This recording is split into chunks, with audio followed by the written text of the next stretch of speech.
You didn't change the time. Didn't even think about it. Oh, you got bit by the time change? Yeah, I was sitting in the living room doing some work, grading some papers, and I looked up and it's about at the time I thought it was about 10:30, and I thought I probably need to start heading out the door. Yeah. So I got up, started getting dressed and everything, looked down at my phone and said, it's 11:30, that can't be right. Yeah. And then the wheels started turning. Where do you live? Near Moulton. Okay, yeah. So yeah, it would it's been a morning. I understand. It's all good. Well, yeah. All right. So Dan made it. He did make it. He's here. Yay. He's got a stupid confession, but there it is. Happens to the worst of us. So in this case, digital would be better than analog, right? Yeah, in this case, that would have been real helpful, yeah. Or, just getting rid of daylight savings time. That would be Yes, that would be please. great. Can we go 30 minutes one way and just meet in the middle and be done? Yeah, I like You're that. suggesting compromise. That doesn't work. So is daylight savings time the Republican or the Democrat, or is falling back the? I'm sorry. Sure. No idea. Well, we go. Never mind. I'm not going to say anything. Yeah. Don't kill this interview with politics. All right. So analog and digital. Yeah. Your clock. Oh, you want to talk? Okay, audio, analog, and digital. Yeah. Wow. Both. Thank you. Yeah, I love both. Man, there's something about analog circuitry and tape saturation and things like that is really cool. When I got my console, running my mixes through hitting the two bus, the stereo bus of the console, and hitting an outboard compressor really changed my world as far as mixing goes. Now, I'm still using plugins. I still use Pro Tools for automation, all that stuff. But and I was real skeptical. I had tried some summing devices and things like that in the past, and didn't really do much for me. And honestly, I've had some success with completely in the box mixes. The Steel Drivers record I did was completely in the box. One as before I got the console, and it did okay. So It did okay. You I love the humility. You can do so. But for me personally, I really like what I'm getting now. Coming out, hitting the two mix bus on the console, and hitting an outboard compressor, and I love it. Well, what I have found is that, running through this 1176 or something like that, is I can be more generous, more times than not, with the hardware. Yeah, it's like the plug-in version of it. Yes. They're great, and I love plug-ins. Yeah, but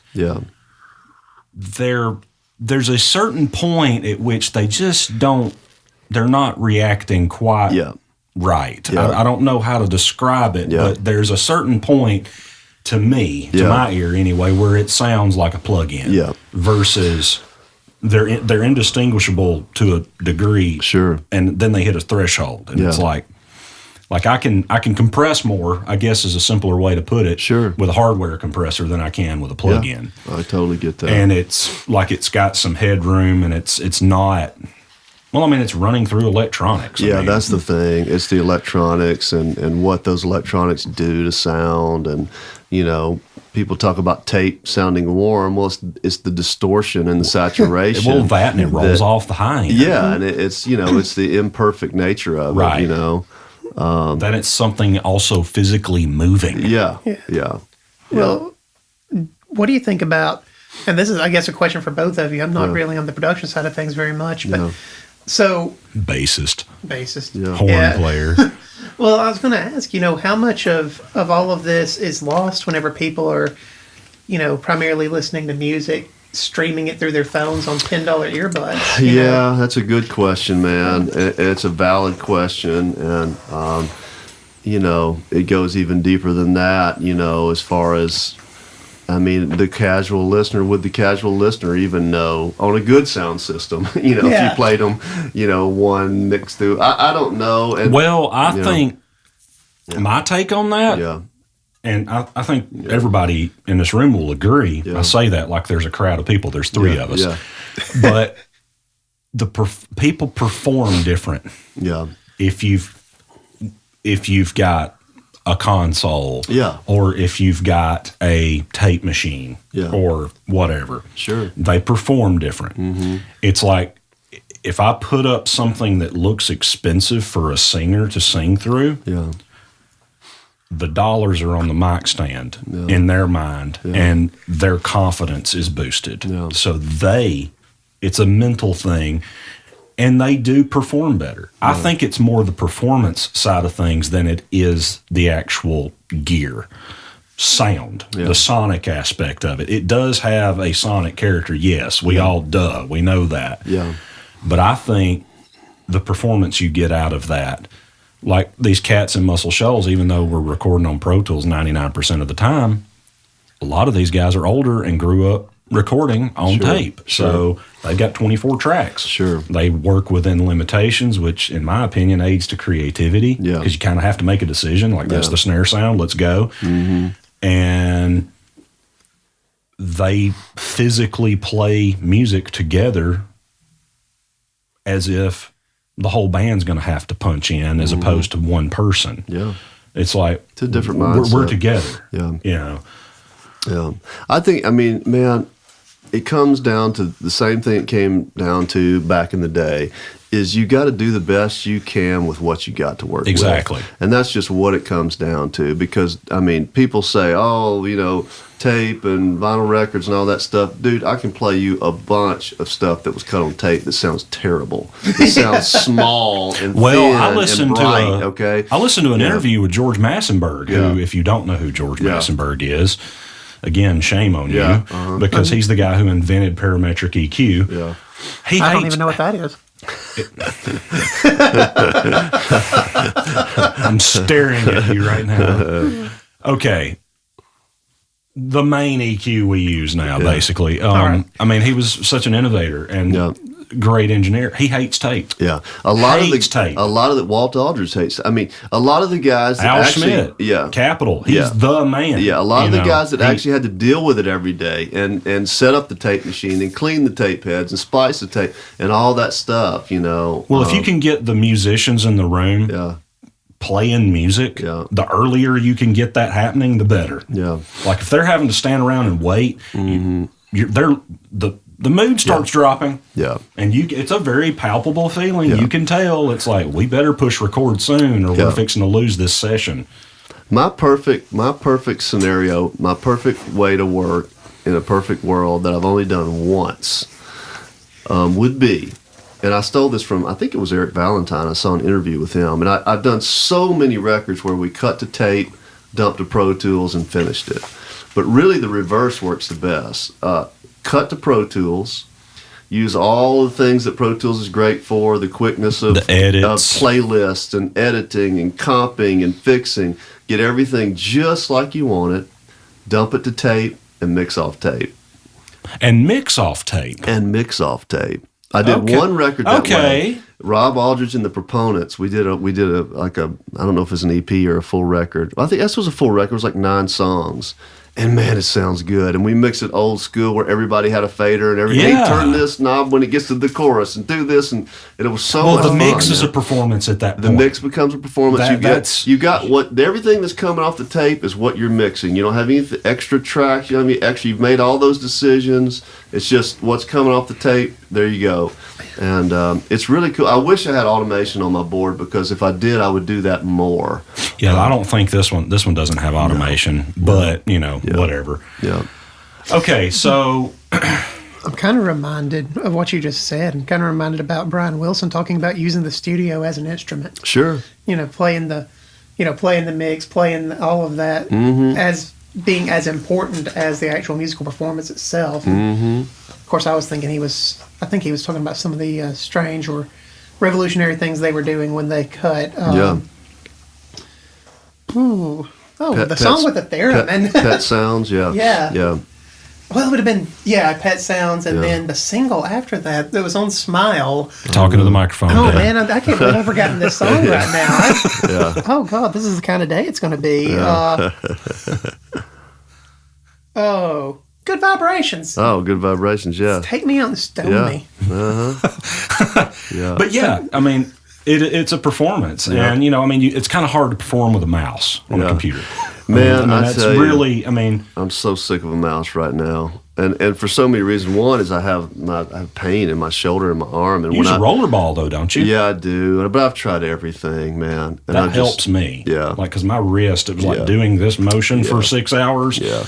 Is like, I come home and I'm like, oh my God. Yeah. Do you have a mouse pad that has the raised platform at the base? I've tried that. It didn't work. I've tried that. I've even got, in my office, I've got one of those sideways mouses. Have you seen those? Yeah. Mice, Yeah. mouses, whatever.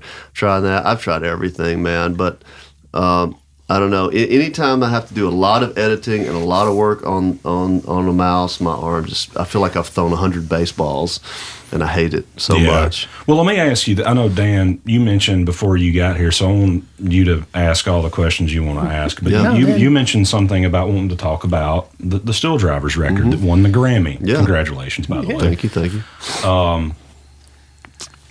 What are your, go ahead. I just had some basic questions, you know, kind of, has your process changed since then, for recording, for mixing? Has your process changed very much, or or did you just still take it on a record by record basis, or?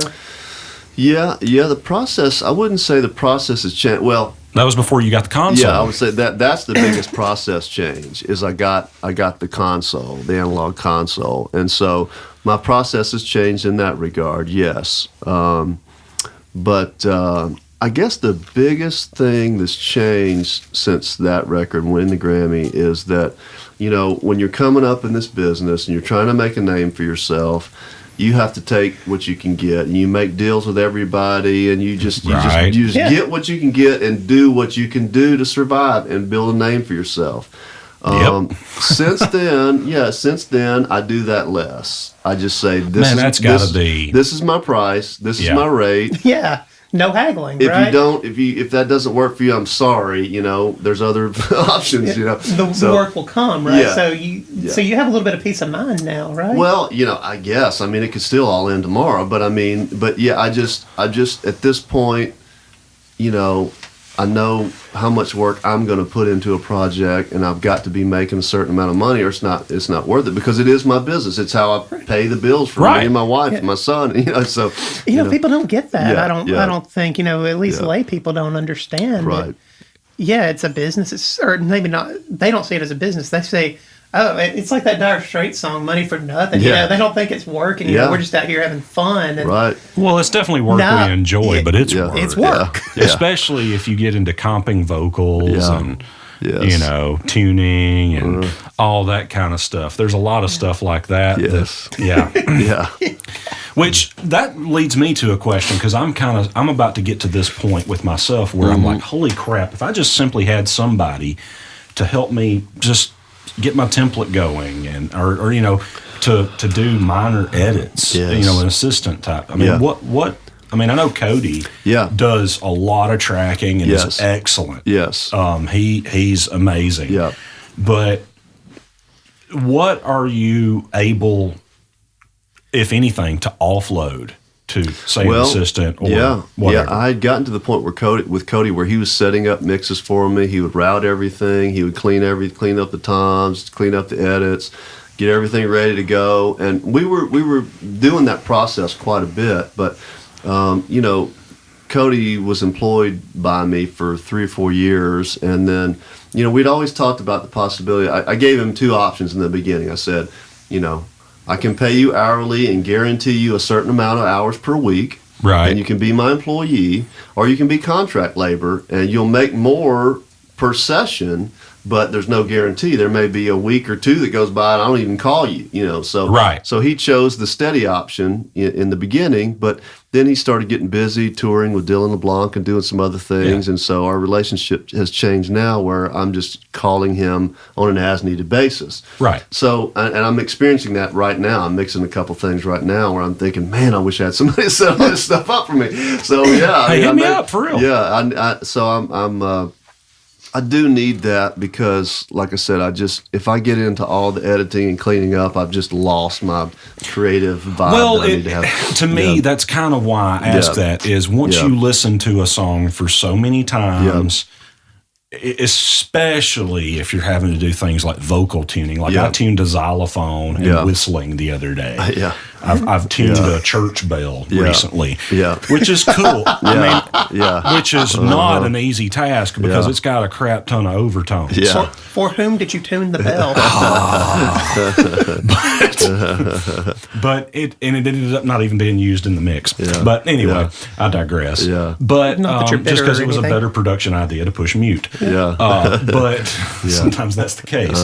But it scratched the creative itch, you know. But once you listen to something for so many times, especially if you can't see the forest for the trees, you're too into the details.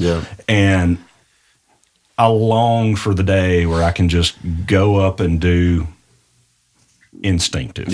Like boom, boom, boom, boom, boom. Let's use my ears and what feels right and let it be a performance rather than half a dB here, quarter dB there. And that is pointless. It is. And I mean, you know what I'm saying? It is pointless, and I've been down that road so many times with somebody looking over my shoulder, and you know, I almost always request to be by myself mixing. Well, it's because I don't mind. There's certain people I don't mind being around me.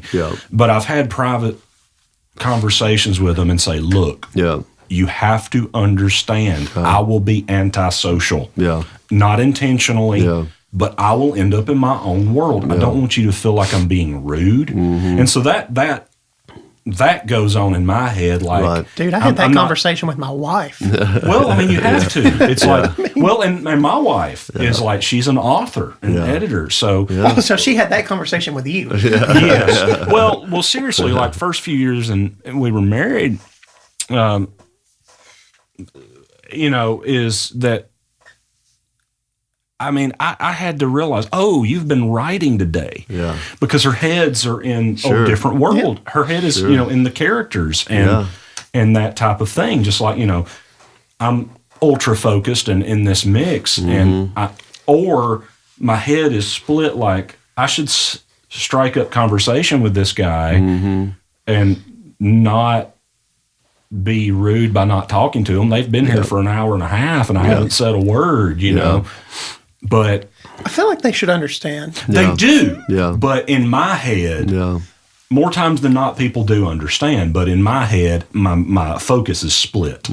So when my focus really needs to be on the work, on the client, and on the art. So how long would you say? How much time do you think, in a perfect world, would you have between recording a session and delivering a final mix? If time were not a factor, if the business wasn't weird, how much time would you like to have to mix and to just do what you want to do with records? To mix, I mean, in a perfect world, if I had somebody helping me kind of do all the editing and setting up and all that stuff, I mean, like 3 songs a day, maybe, 2 or 3 songs a day is a way that you can actually spend a little time and experiment a little bit and take a break. I mean, one of the things that it took me a while to understand is when I'm mixing, I take lots of breaks. Amen to that. I even set myself an alarm on my phone. Because you sit there for hours on end, you start going in all kinds of wrong directions, and walking away and coming back with fresh ears is super important. Well, let me ask you about that. Can you expound on that in a little detail? Like what is your? Oh man, there have been times where do you set an alarm? Do you just you just have an internal like I need to get up? Yeah, absolutely. I just know. I know when I start when everything starts sounding bad. That's why I just need to stop. Yeah, and the reason I ask that is I have to set an alarm because like how long can you mix for a day and feel like you're still. I mean, a day mixing for me means that I might start around 10, and then I'm probably going to take lunch around 12:30 or 1, and then I'm probably going to come back and work till 5 or 6. It's not going to be a long day at all, and there's going to be lots of times where I It's about 6 walk hours. outside. Yeah, about That's 6 that's hours, me. I something like noticed that yeah. after 6 hours, no matter how many breaks I take, I might go about 7, and I mix at a pretty low volume, so I don't fatigue my ears. Right. I start hearing stuff that's not there. Yeah. And I start EQing and all that, and then I'll go back the next day and I'll be like, that was great to begin with. Yeah. Let me undo everything I did after whatever time. I started noticing that at a certain, there's a threshold, and it's about 6 hours, give or take a few. Yeah. I start hearing crap that's not even there. So I'll start trying to pull out some nasty sound and say an acoustic guitar. Yeah. And then I'll go back the next day and I'm like, what was I chasing? Yeah. I mean, I start chasing stuff that we all there's do nothing that. to chase. Yeah, we all do That's that. why you never find it. There's nothing there to chase. Do y'all ever have those days where you can't do anything right and you get mad at yourself, you get mad at the mix, you get mad at everything, the best thing you can do is just walk away and try again tomorrow? Sure, yeah. And sometimes that's not an option though, Damn unfortunately. Yeah. Sometimes you gotta, start tracking a new project the next day, and so you just gotta get through it, Yeah. But I mean, mixing is definitely, emotional, psychological, all that stuff comes into it, and it affects how I hear stuff too, because there are times when I've listened to a mix on the way home, from work going home, and go, it's terrible, I can't, there's no bass, there's no blah, blah, blah, blah, blah, and let's do it the next morning, and I'm just like, it's fine. Exactly. Fine. I have done that so many times. And your ears, you're not hearing everything. No. You're done. And I'm tired, and when I get tired, I can't hear as well. So and maybe it's a little bit different, but there was a study done several years ago that showed that you wake up with a certain amount of discipline per day, right? A certain amount of self-control per day, and the more as the day goes on, the more things you have to do, the more things that just get under your skin and you resist it. You actually do run out of patience by the end of the day. So I know about that. it's just a psychological thing. It's a certain amount. Yeah. But no, the reason I asked about the, how much time you guys would like to have, you listen to you talk made me think about something. And I know this is probably the English teacher in me coming out, and I know they're different fields. But Stephen King has this book where he wrote about his writing process. Yeah. I need to get that. On writing. Do you have that? Probably in my bookshelf somewhere. Dude, if you can find it, let me borrow it. I will. I keep threatening to make copies and bring to my students portions of it, not the whole thing. Yeah. Not Mr. King, but Mr. King's publishers, don't sue me. Yeah. But educational purposes. But what I was going to say is just get them to buy the book. They'll probably, if they're serious, they'll probably want it anyway. Oh, I may. Yeah. I've thought about assigning it. But he says, and he actually shows this process. He says one of the first things he does, or at the time when he wrote this book, one of the first things he did whenever he finished a story or anything like that was, and this is how long ago it was, take it out of the typewriter, put it in the desk in a box or something, and forget about it for 6 months. Wow. And that's hard to do. You can't really do that when you're pushed against deadlines. Yeah. But if you're Stephen King, the publisher's going to do what Stephen King says. Yeah. And I highly doubt in his early days of writing. He's honest about that. Yeah. I do know this. I'm a songwriter too, and me too. Most songwriters, when you write a song, you think it's the coolest thing you've ever written for at least 2 or 3 days. So I do know this, that when I write a song, I need at least a week or 2 to look at it honestly and go, is this a good song or not? And then I can tell. But, the first day or 2, you're like, oh, man, this is great. I love it. There's a certain threshold to that, too, though, I have found as a songwriter that at a certain point, the song kind of loses its excitement. Yeah. And you need to get it down while you're pumped about the song rather than, man, I wrote this song 5 years ago, and and all the other ones I've written since are good, and my writing's not as good. Yeah. In the same book, Stephen King talks about this with short story and novel ideas.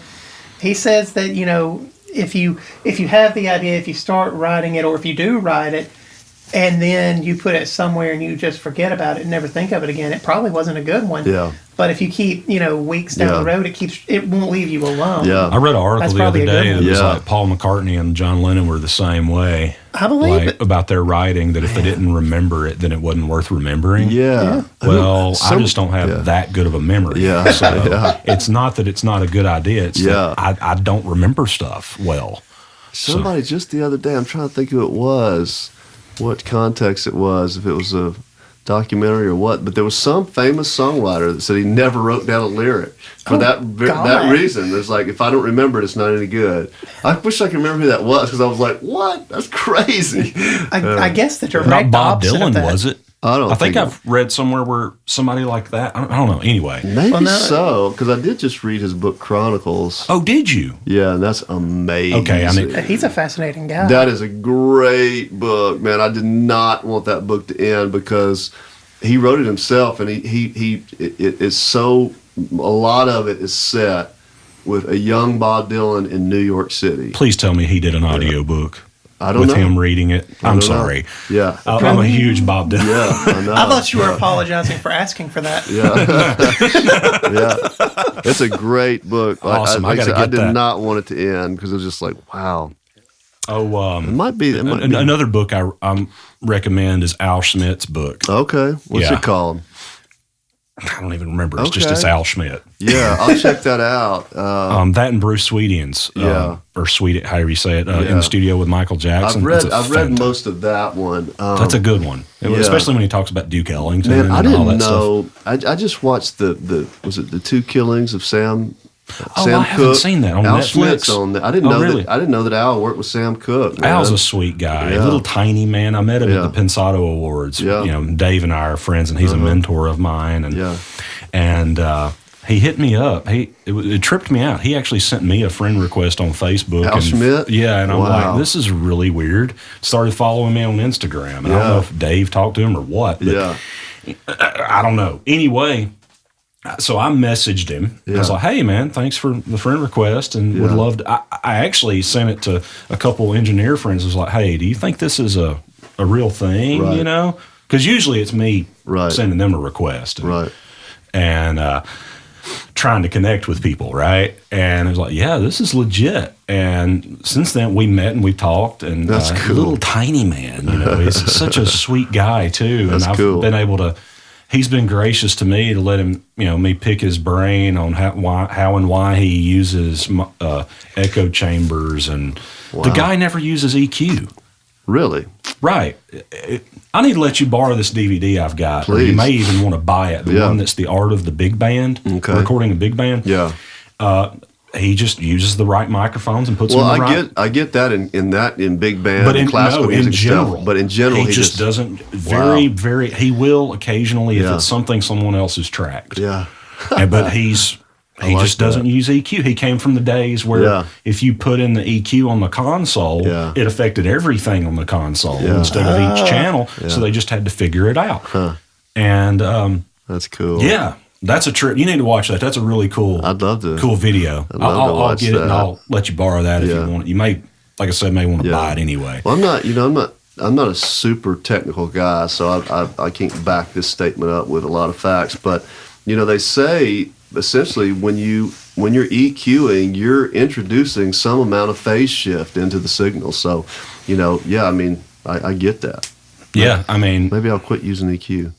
Maybe we should all quit. That'd be fun.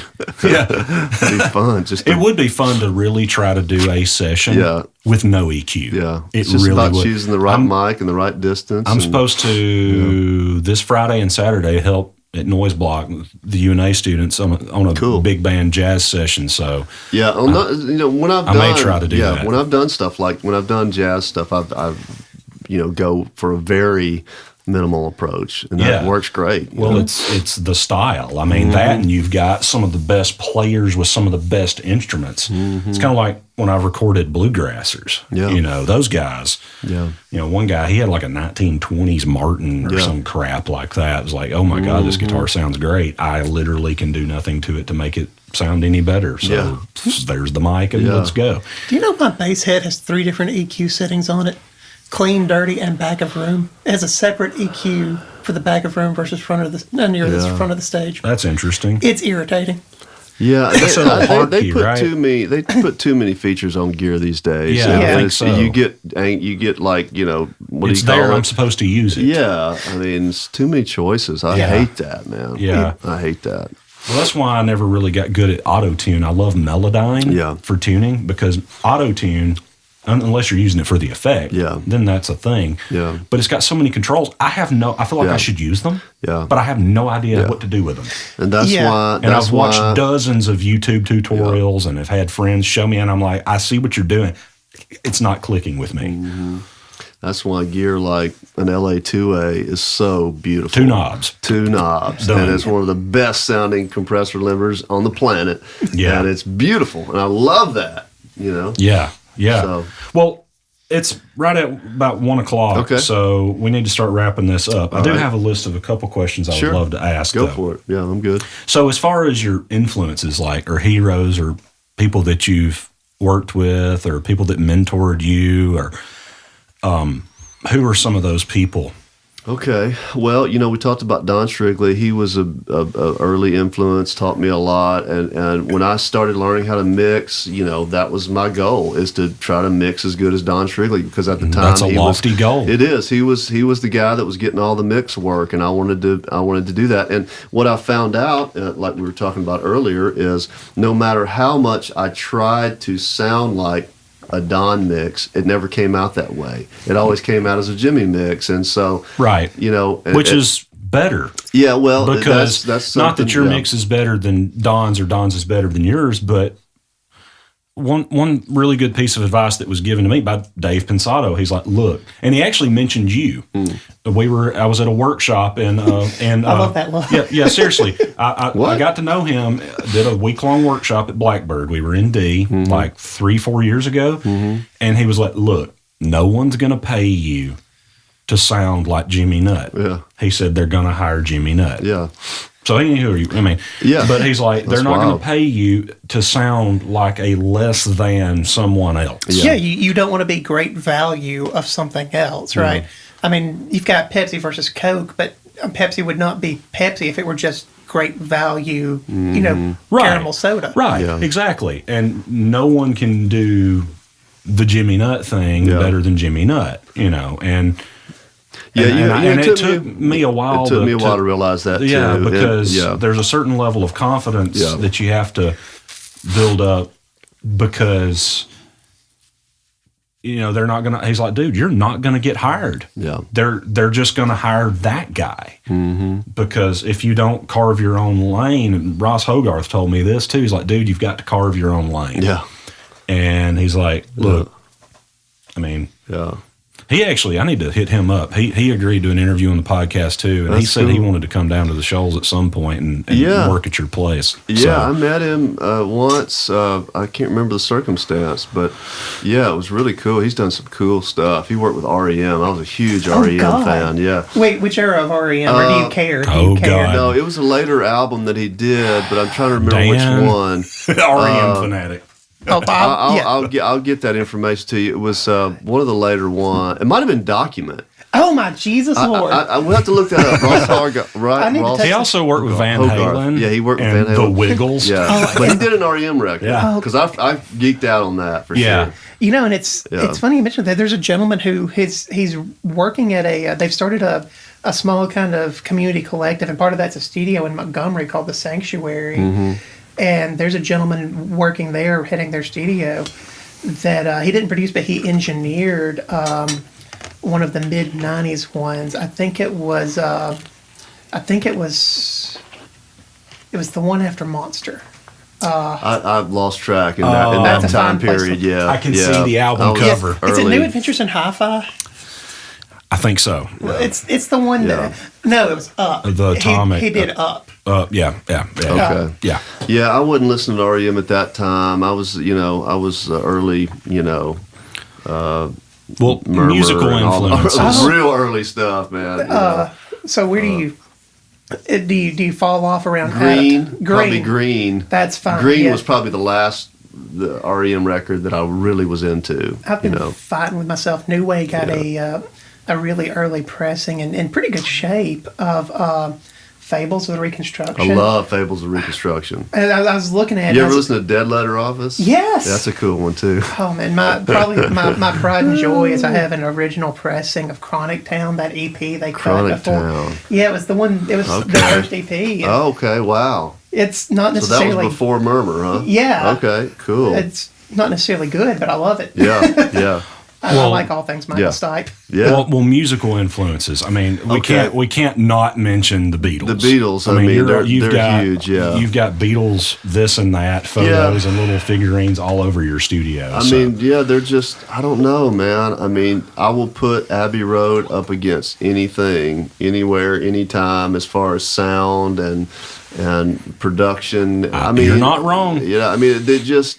Those guys did so much with so little, and I mean, that's what makes that so amazing. I mean, there's so many ways to look at that, but I mean, you had, the EMI engineers who were building the most amazing equipment. You had George Martin, who was this amazing producer, wrote all these string arrangements, who could play piano, and you had John Lennon and Paul McCartney and George Harrison, all the crazy good songwriters, and I mean, it was just a perfect storm, and I never get tired of hearing their records. I always learn something different and new when I listen to them. And like I said, they did so much with so little. I mean, all the records were done on 4 tracks, except for like the last, I don't know, maybe they got into 8-track at some point. But I will, since we're talking some tech stuff and gear stuff, I'll make one note that I learned about the Beatles that blew me away. Abbey Road was the last record that they cut, okay? It wasn't the last record that came out, but it was the last record they cut. I think Let It Be came out after, but they recorded Abbey Road after Let It Be. Really? Yes. Because, see, I always heard the thing that they broke up during the Let It Be sessions. No, I'm almost I feel pretty certain that I'm right. Y'all can fact check me there, but I'm pretty sure that Abbey Road was the last album they recorded, not the last album that came out. It's the only record that was recorded on a solid state console. Every other Beatles record was recorded on a tube console. And right before Abbey Road, Abbey Road, the studio had gotten the TG 1, 2, 3, 4, 5, whatever, which was a solid state console. Right. Which is, and I just think it's a pinnacle. The Abbey Road to me is the pinnacle of everything they did. The production, the sounds, the mixing. Well, see, I find that album. interesting because both of us agree on this. Yeah. Abbey Road is my favorite record of theirs, bar none, musically, songwriting. Yeah. But most engineers and producers, Sgt. Pepper's. It's Sgt. Pepper's. Yeah. Which is cool, but it is. Yeah. Because of what they did when they did I was about to the say, physical you have to have limitations that. of what they pulled off of like, wow, this is sonically possible. Yeah. But Abbey Road is... Yeah. It's Abbey Road. And you have to, with Sgt. Pepper's, I think you have to have the time perspective. When it came out, right. At that time it blew people's minds. Well, and that makes total sense. And then you have the Pet Sounds, versus that, you know. Pet Sounds is my... Which one came out first? Pet Sounds. Okay, that's the right. Beatles were trying to do their own version of that. Yeah, I couldn't remember. They were very inspired by Pet Sounds. It's a perfect record that I didn't start appreciating until a couple of years ago, and I feel really bad about that. That's all right. I always thought the Beach Boys were just, I Yeah. thought they were surf songs, and they were fun. Yeah. And then, I just went down the rabbit hole one day. I said, I'm going to see what this album's actually about. Yeah. And it just kind of ripped a hole in me. I was like, It's okay, cool, man. let's give this a shot. Mm-hmm. Well, And now I'm hooked on Smiles. Yeah. So. But the 2004 that's Brian such Wilson a good version, record. Yeah. Smile. Yeah. Yeah. But yeah, I find that interesting because you're one of the only other engineers that when you talk Beatles, it's usually Sgt. Pepper's all day long. And I'm like, Abbey Road. I like Abbey Road better. I do too, man. Well, if you could go back and talk to 17, 18-year-old Jimmy Nutt, what is some advice you would possibly give yourself? Oh, man. That's a tough one. What's some advice I would give myself? Stop worrying so much about stuff, man. And, try to look around and enjoy what you're doing, because time moves so fast, man. And so many times we're missing what's happening, what's around us, because we're thinking about what we got to do or what happened. And be in the moment. Yeah, that's a concept that has been laid on me, and I'm still struggling with it. I'm still failing more times than I've succeeding. But I read a book called The Power of Now by Eckhart Tolle. Love it. Yeah, a couple of years ago, and it made a huge impact in my life. And it's easier said than done. But yeah, I would just, if I could go back and talk with myself at that point, I would just say, man, take it in. Take it in and enjoy it, because you only live once. And amen to that. So, and that's a great book, by the way. If you haven't read it, you definitely should. Yeah, it's so hard to do it, though. Yeah, it is so hard to do it. We're such a goal-oriented industry, first of all. Yeah, you always want to do more of what you're getting to do now. Yeah. And that's good. Goals are great. You have to have them, but you can... Being in Muscle Shoals, it's also a retrospective town, too, in a lot of ways, where it's like there's so much history, rich history here, that deserves the homage and the accolade and the respect. Yeah. That it's almost difficult to not, well, no, it is difficult to not look backward. Sure. But,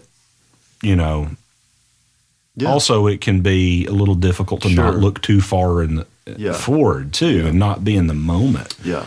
Like, holy crap, I'm in the studio with these guys. Yeah. Let's just take this moment in. Yeah. Absolutely. Absolutely. So what's something that inspires you and helps you feel the most creative when you go to the studio? Because it's the norm for us. Yeah. I mean, to keep it fresh. Yeah. I mean, a song, a great song or a great performance is always inspiring, People, a lot of times I've gotten asked this question, what's one of the, most memorable moments, you've ever had in the studio? And I always talk about the time that I got to record the Blind Boys of Alabama at Fame. Right. And this was something, we did two tracks, both going on different compilations, and Jason Isbell actually was producing, and Chad Gamble played drums, Jimbo played bass, and then the Blind Boys brought their own keyboard player and guitar player. But man, when those four guys stepped up to a mic in the studio and you hear that come through the speakers in the control room, I mean, I just was overwhelmed. I mean, it was the coolest thing ever. I mean, it was just like, that's it. That's everybody talks about soul and stuff. That's it right there. Yep. I'm hearing it. I'm witnessing it. And so when things like that happen, that's what it's all about in the studio, It is. Hearing a great song or hearing a great performance, that's it. We got any more questions, Dan? Yeah, but I don't know where to start. I guess, the last thing I'd want to ask you. Yeah. Is there anything that you, as your work, you're really proud of and you don't feel like maybe it got the attention it deserved, or you want more people to be aware of it? There's tons of stuff. I can't tell you how many times I've, poured my heart and soul into a record and thought, man, this is really good. People are going to really dig this, and nothing. The Ugly Stick record is one of the best recorded and mixed records I own. Thank you, man. I love Which that one? record. Nostoy? Yes. Yeah, okay. Wow. Yes. Thank you. We worked hard on that. Fantastic record. Thank you. When I saw that was that EMI thing that Fame did and whatever, that was, I think you were running live sound down there. Okay, yeah. And when I saw those guys perform, I was like, holy crap, this is the next big thing. Yeah, I thought so too, but it wasn't. It wasn't. But that's definitely... You need to own that record, Dan. I will check it out. All of you, everyone listening needs to own that record. That is cool. Freaking incredible if you can find it. Yeah. We all poured our heart and soul into that record, for sure. That's one of them, for sure. And there's been many like that I've just... You know, I did this album on Grace and Tony. Tony White, who's John Paul White's brother. Yeah. And they were kind of on an upward trajectory, man. No, and we that. did this record, and we just really put everything into it, and they broke up. Yeah. Really? You know, it was over. I was like, okay.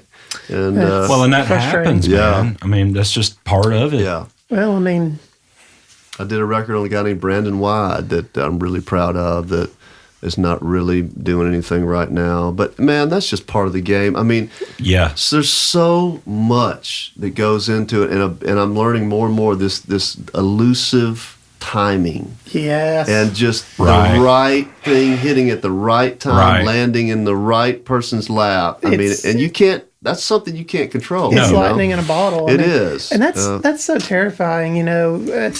You can do everything right. You can make very few to no mistakes and not succeed. Yeah. You know. Also, it's kind of exciting too. Yeah. It's like you never know. Say that, but, well, yeah. I mean, I don't know where you're going. It's just with it. you know, just like we were talking earlier. You never know that one of the most successful things I ever recorded, "Heartland," was a #1 song. I loved it first. I mean, we talked about this before you got here. It was not something that I was aware I was cutting at the time. It was not great. You know what I'm saying? Yeah. It was rough. And you know, although I'm proud to be on that record, there's so many other records I've done that I'm way more proud of, you know, but are way less successful. So but it also it's kind of hard to, when you agree to, like, you pour so much of yourself and it becomes a part of you too. Yeah. You become a part of their music. I mean, you know, Pink Floyd, Dark Side of the Moon with no Alan Parsons. It wouldn't be the same. Really? Yeah. I mean, he's as much a part of that as the band is. He's like the extra member of the band. The studio in which it's done becomes part of that as well. Everything comes into play. Alan Parsons has a stupid amount of talent. No one should be that talented. I did a workshop with him on a webinar, and actually a friend of mine runs Monitor Console for him and just got his new record that's coming out. He's an engineer on it. Cool. So, yeah, his name's Grant, too. Grant Goddard. Awesome. Shout out to you, bro. Awesome. Cool. So, cool, man. So what advice would you give, other than just being in the now, to anyone trying to aspire to do this?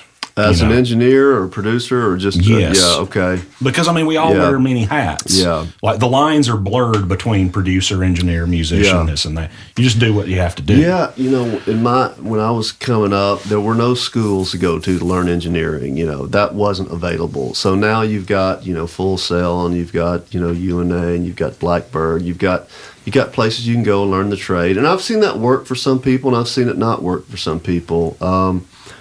I don't know. I mean, to me, you know, being a young person getting started, I think you just have to do what we've just been talking about. I mean, you get a rig of some sort. You do just some do records it. for free. You know, you record karaoke. Yeah, I mean, stuff. you just start. You don't go get some big investor and invest $200,000 in a equipment in a building. That's not my way of doing it. You get a mobile recording rig and you start at the bottom and you do a great job for one person. They tell somebody else, and that's how it's worked for me. And you know, I just think you just have to do it. You know, you just have to do it.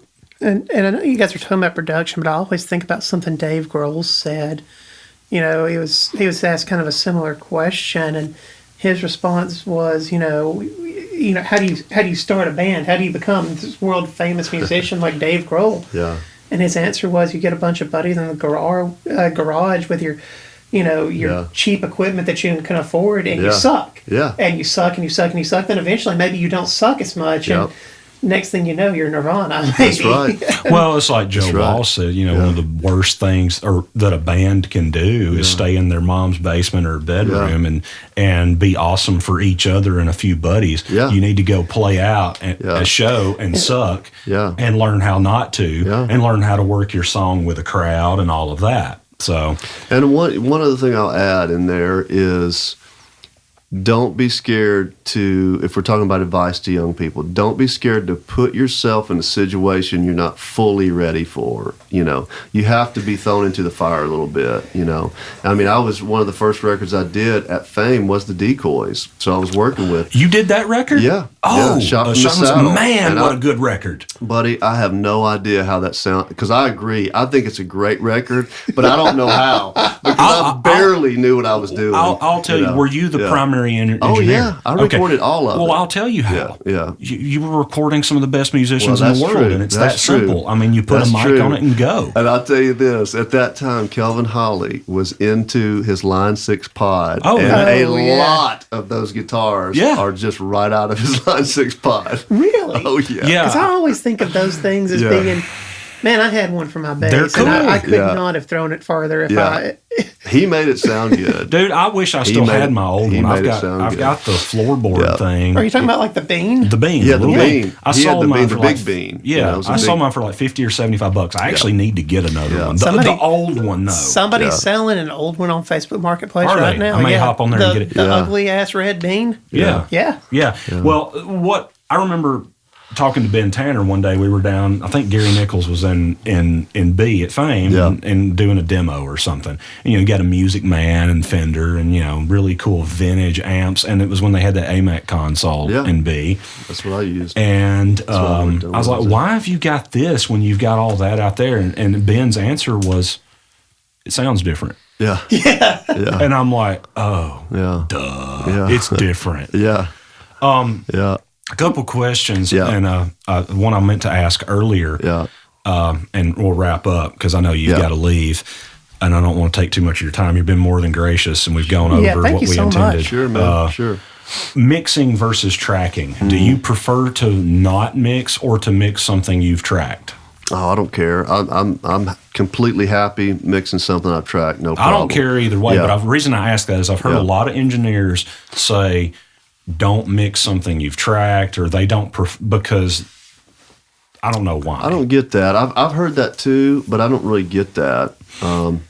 So no, it doesn't bother me. Because to me, at I all. track like I'm going to mix it. Exactly. I mean, I'm if like, you're the one tracking it, you're going to track in a way that's going to benefit you when you mix. So and I don't really go safe when I track. Yeah. I mean, I would say 90% of what I do, I track and mix. well, that leads me to another question: is when you know you're not going to mix it, do you find yourself tracking a little more safe, like not adding as much EQ or compression, or Maybe. or do you just go for what you know your ears sounds right? A little of both. I mean, there's probably small things that I would do.